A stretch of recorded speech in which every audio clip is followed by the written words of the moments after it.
In precalculus, one of the most important topics that you need to know is functions, how to graph functions, how to find the domain and range.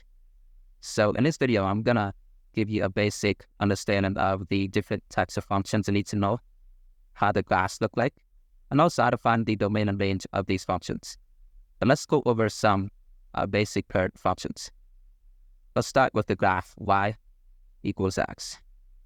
Now this graph is basically a linear function. The line should pass through the origin. And for any linear function, the domain is negative infinity to infinity. The domain represents the x values that the function can have. As you can see, x could be anything. Whenever you're analyzing the domain of the function, look at the function from left to right. The lowest x value that it can have is negative infinity, and the highest is infinity. Now, this function will continue to go in this direction forever. It will keep going to the right, and it will go up. So that's why x can be anything. You can plug in any value into x. So the domain represents all real numbers. Now, the range is associated with the y values. To find the range of the function, look at all the possible y values. If you want the graph from the bottom to the top, the lowest y value is negative infinity because this portion of the graph keeps going down. The highest y value is positive infinity. So the range is negative infinity to infinity. Anytime you have an infinity symbol, you should always use a parentheses, never brackets with it, whenever you write in the domain and range in interval notation. Now let's move on to our next parent function.